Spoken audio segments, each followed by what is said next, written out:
Meet Roberto Prigars, an Italian who came to Singapore almost 60 years ago and served as a general manager of the legendary Raffles Hotel for 17 years. Roberto told me how he turned the stagnating hotel profitable again, the story of a real tiger roaming around one of the Raffles rooms, and why he still hasn't obtained Singaporean citizenship despite being a relative of Lee Kuan Yew. I'm Max, an entrepreneur and YouTuber from Singapore. Let's go! What do you feel now, like coming back here? Do you feel nostalgic, or I feel like?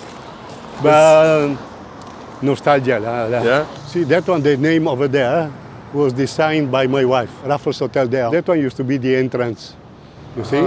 What made you actually stay in Singapore? I was working on a ship, and the manager of Raffles came on board, and then he became very friendly and offered me a job. What age were you back then? I was 26 at the time. My ship was doing the regular service, the passenger liner, from Italy to South Africa to Australia and to Hong Kong. Every time we used to stop in Singapore, but only for a few hours. Between 63 and 65, there were a lot of trouble. The riots, they have a racial problem, the communist insurgency. When manager of this Raffles asked me to join him, I was not very keen, so I declined there. No, diplomatically I declined. And finally, he sent me the ticket and the contract to come to Singapore, you see, to join him. And then he said, well, if you're not happy, you can go back. So I asked permission to my company. In case it doesn't go well, can I go back? So they say yes. Okay, so I accepted, and then I came to Singapore. I told my mother that I should come back in 6 months, and I came instead after 4 years and married. Did you have a hard time in your relationships at some point? She's a dragon, I'm a rabbit. So she used to be also my tour guide. She took around Singapore, Soraya, ex-Empress Soraya, and also the film producer Bernardo Bertolucci. Oh, wow. Yes. And then you know what he wanted, Bertolucci? Yeah. I brought him to my friend's brother's shop, a Chinese pharmacy shop, selling all kinds of weird things. And then he said he wanted 2 of the toads. Toads, Yeah. I said, for what? Because the toads are supposed to be good for men. Yes. And his friend was getting married. And he wanted to give this friend this. As a present. As a present.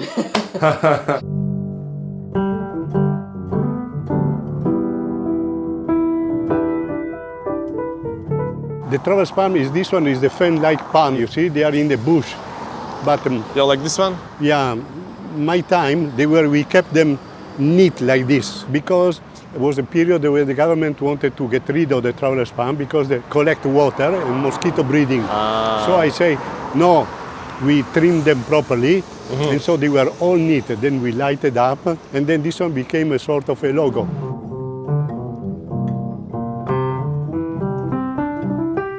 Why people think that there are ghosts here? Because of the Japanese occupation and about somebody who die and so on. So for this reason, they say this, so they have so especially one of this room up here. And then down below on this side, the Japanese used to have a sort of a room that they do some interrogation. So this one I was told by one of my staff who used to work for Raffles since 1936. And then we had one of the Japanese on that one came here. Yeah. You know, and then my staff rushed to me and say, oh, this chap used to be a colonel, a Japanese colonel, staying here at Raffles. So I came to rush, try to meet him on that time, but he disappeared on that time. Didn't want to be seen. And then when you come to the hotel, the reputation was not really good, so it was like colonial hotel. Yeah, it was still very, very colonial and very British. In the evening, in the restaurant, you had to have the dinner jacket. You're not allowed to come in a sort of a short or and so on. Last time doorman you saw, last time how it looked like? It's with two But brothers, the two brothers, yeah, brothers? they used to You go know, to we the never- English club. Is it on purpose that they, as a doorman, they hire like Indian guys? It's kind of the feeling for colonial times. During my time, they called the Jaga. The Jaga, yes, was supposed to be the security. So this one, the security was mainly with the Indian. Also the reception, used to have the porters, used to be called the Tambis, the brothers. The other, the ordinary hub, used to be the Tukanaya. They sort of had all the Malay name, for the staff. I was the only Ammo, you see, and then with all the staff, there Chinese, Malay, Indian. Anyway, I got on very well because I'm used to work with the people and had no distinction. You know, I was not snobbish on that one. No, at the time, it was still colonial feeling. Yeah? They were for the British there, you know. So What was the attitude towards you from the staff? they were just very respectful and not too, how you call it, communicative and so on. They were waiting there, no, and wait. They had the wait and see attitude. See how long this one more will stay here, you know, and so on. But then when they saw me that I worked with them, I helped them. I didn't give instructions. I was just, you know, it was normal for me.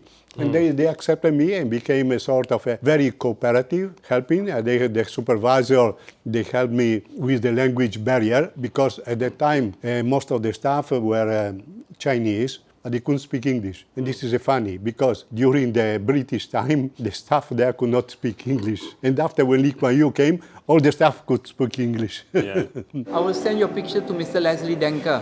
Oh, He's good, still good. with us. Yeah, he's still around. 51 years. I know. And 85 years old. Yeah, I know. Yes, I got him to join me here in 1973. Absolutely, yes indeed. Yes. You still look good, huh? Well, keep the After- fingers after- crossed. We became very, very good friend with David Marshall. He was before Lee Kuan Yew, he was the chief minister. Chief minister, yeah. And then he was in the opposition for many years. And then he was not in a good term with Lee Kuan Yew.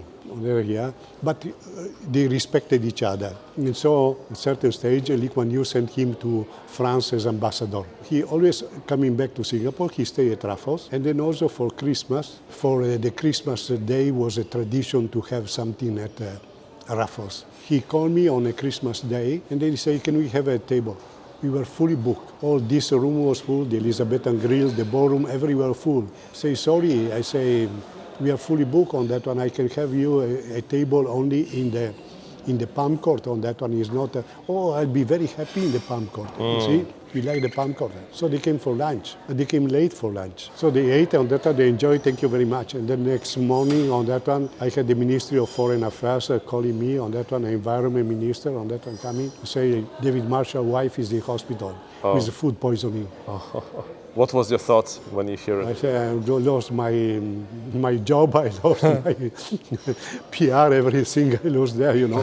They came to check the hotel, the kitchen, everything was all right on that time. And then they found out that there were the prawns in the Palm Court. After so many hours there in the heat, that created the food poisoning. So I rushed to hospital with a bouquet of flower and then he closed the matter. Even the press did not know. He told also the Ministry of Foreign Affairs, the environment, they are not to publicize this issue. How was your relationships after it? Even when I was, no more the manager of Raffles Hotel, he used to send me from France on that one the Christmas greetings.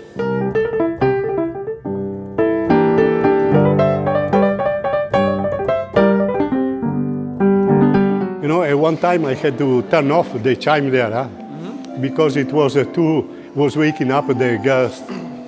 This one I saved, this is very old. How old is it? It was putting, this one is, I think since 1900, since Raffles Hotel was open, yeah. When you're looking at this beautiful hotel, it reminds you your previous years when you were at GM. Well, one thing reminded me that about 2 o'clock at night, I had to rush on the roof because we had a waterfall from the roof. What's happened, it is a gutter all around, and then when they built the Raffles City, the workers used to play with the parachute. The plastic bag, they used to throw down. And some of this plastic bag clogged the gutter, and so overflow, and we had the water. So I had to rush to the roof on that one to repair and to open. There were not many hotels in Singapore. There were only 3 hotels. Raffles, Adelphi, Singapore Intercontinental, and the Goodwood Park only. So it was not much of competition. We had a lot of guests. Many times I had to give up my room on that one to accommodate some of the guests because we were short of rooms there. Problem started in 1969. At the time, Singapore had problem with the British. There was some corruption in the leading company on that one in Singapore and Hong Kong. The British decided to withdraw. Raffles was considered a sort of a relic of the British Empire. And the modern hotels were coming up. The Raffles Hotel was not profitable with only 120 20 over rooms. British has become a sort of a manager for 2 years. When he left, he said, well, good luck in 6 months, they close down, maybe pull down. So, okay, right. I say, also being the manager of Raffles Hotel for 6 months will be good enough for me. This one is the Palm Court. This one was the heart of Raffles during my time. Early in the morning, we had the breakfast with the singing birds. And then in the evening, we had the dinner by candlelight with the Palm Court trio. And here all around, I had the writers' suites. I named all the rooms there after the writers. From Samuel Moam, Raja Kipling, Joseph Conrad, Raymond Flower, Russell Foreman. When I took over, out of 127 rooms, 115 rooms were vacant. It was very, very, very bad. We had the 2 owners, the 2 banks, and the 2 chairmen did not agree. So we had a lot of restriction on doing anything in the hotel, even hanging a picture. Had to ask for permission, so was that. We had the Lee Kuan Yew in the Elizabethan Grill. The Foreign Correspondent Association hosted a sort of a lunch for him. They asked Lee Kuan Yew, there are rumors about Raffles' future, you know, and then he said, no more fables.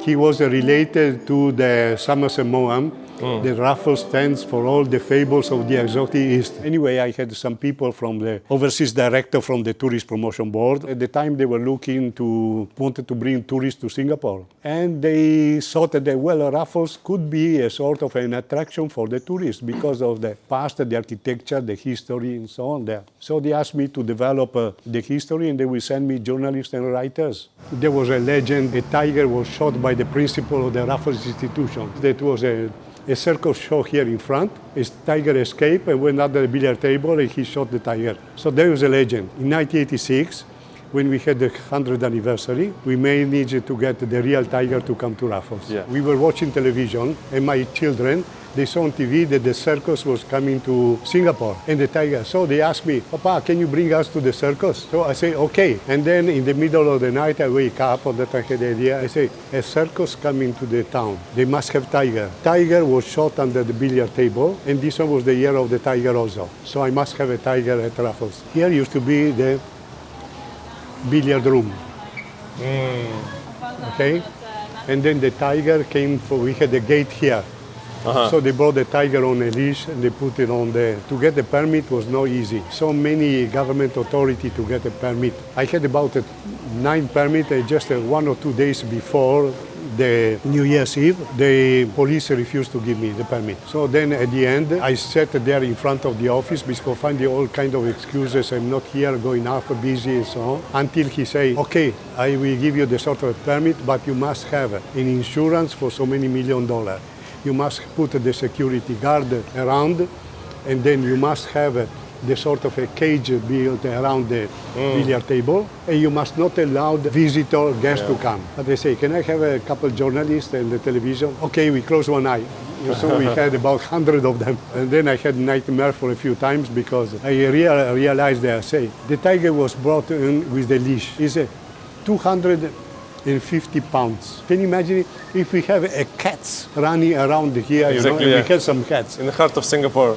It's How like, he's going to, Yeah. he's going to, and going to Russia there to the Palm Court with 100 people there. Yeah, that's crazy. After the tiger has come on that one, and my chairman saying, no, I would not have given you the permission on that. But anyway, job well done. I didn't sell food, I didn't sell drinks, I didn't sell room. I sell history. Yeah. Because I link the history to everything. To the rooms, to the food, and to the drinks. I had no budget, and I had no money. I spent no money on advertising and promotion. Yeah, you did a lot of because PR I had it free, and relationships. I had free. Yeah. I had free everything. I didn't need to advertise in the paper because I had a free editorial.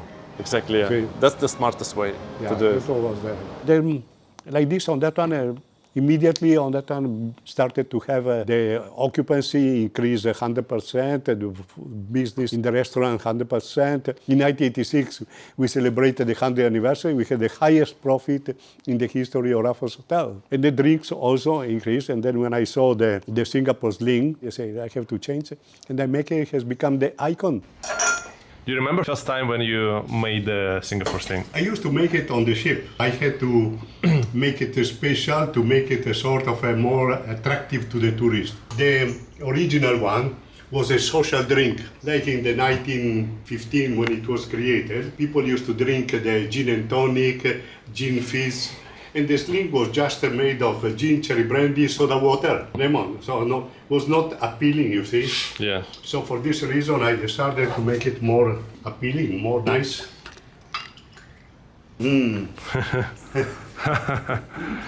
Cheers. Cheers.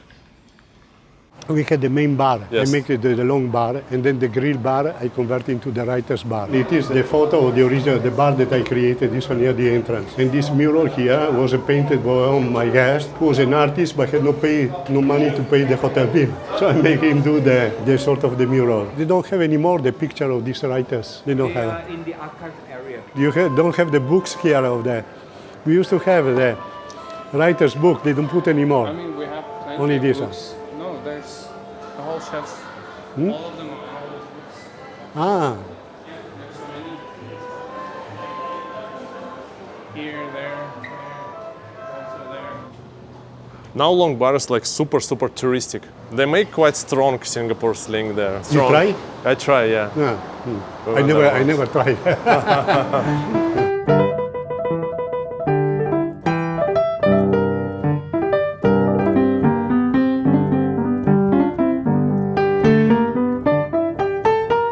I would say I'm 25% Italian and 75% Singaporean. And you are PR, permanent resident. Yeah, yes. How long did it take for you to obtain a PR? Oh, not easy, because for 12 years I was working under employment pass. It took every year 9 months to apply. After a month, you have to reapply, to give all the same paper, the same document, and see what I have done. So finally, in 1979, I got my PR, because at the time, I was already 7 years the general manager of Raffles Hotel. I have shown my capabilities. And you had already Singaporean wife. I had a Singaporean wife, so maybe why was too so late, because she was related to Lee Kuan Yew. Did you try to ask that part of the family? So this can I one, have no, my so permanent Lee Kuan resident? Yew will never give any sort of a preferential to anything. You want to ask something, so cannot. And after 5 years on that one, they asked me to, somebody suggested they apply for citizenship. I applied, it was rejected. Ah, rejected. Rejected, yeah. No reason, okay, doesn't matter. First I was disappointed, but later on I say, okay, better permanent resident is good enough for me, because if I would have become a citizen, I would have to give up my Italian citizenship. So I was not, I'm still sentimental. I did my national service. Yeah, My in father Italy. was staunch Italian, the war, and so, okay. So it was all right. What's your main principles in life? Honest, hardworking, and caring. What's the meaning of life for you? You have to be here for a purpose. You have to do something. So I think I have, in a small way, I have done a job. I think during my time I have the job, I saved the job for many people. Yeah, You know, that's true. at Raffles. And I develop, and so this one here, I say, is something they have done have produced results. You're such a kind and enjoyable person. Thanks so much for deciding to watch more videos on my channel. I like you a lot. Yes, you. See you there. Click on it.